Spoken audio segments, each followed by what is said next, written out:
Shalom, perkenalkan nama saya Olvi Lady Febriantina Sendi. Saya adalah mahasiswi Stakpen Sentani, jurusan Pendidikan Agama Kristen, semester 4E.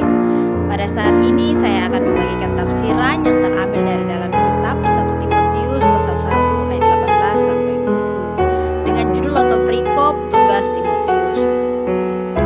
Penulis kitab ini adalah Rasul Paulus yang merupakan salah satu tokoh utama dalam perkembangan awal gereja Kristen. Paulus adalah seorang Yahudi yang kemudian menjadi pengikut Yesus Kristus setelah mengalami pertobatan.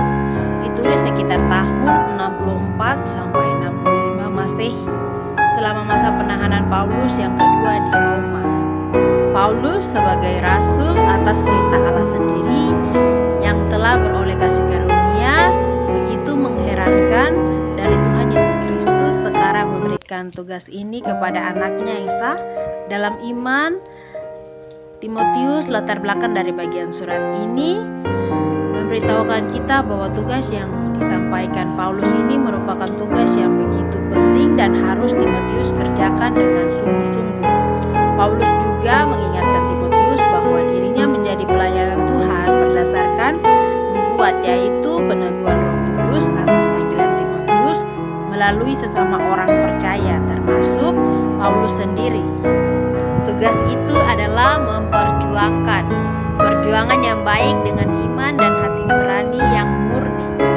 Kata kerja Yunani diterjemahkan menjadi memperjuangkan di sini mempunyai arti arvia, mengabdi sebagai prajurit. Perjuangan itu seperti yang akan kita lihat pada nas-nas selanjutnya adalah memelihara jemaat yang Allah telah percayakan kepadanya. Untuk melakukan, Paulus menunjukkan pada iman dan hati nurani yang murni sebagai syarat utama. Kedua hal ini sebelumnya telah disebutkan. Paulus akan menimbulkan kasih. Setelah kasih, maka dalam kasih karunia Allah, iman dan hati nurani yang murni itu akan menimbulkan kerelaan. Untuk berjuang, seorang anak biasanya diajarkan untuk mendengarkan kata hatinya. Misalnya, ketika hendak menyontek, sewaktu ujian, jantungnya berdebar-debar dan ia berkeringat dingin. Dikatakannya sebenarnya hatinya sedang berbicara, memberitahu bahwa hal yang akan dilakukannya adalah sesuatu hal yang salah. Memang benar Tuhan memakai hati manusia untuk berbicara kepada umatnya.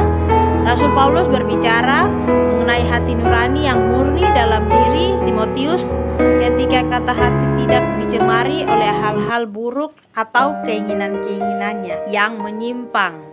Dia tetap berjuang menurut jalan Tuhan.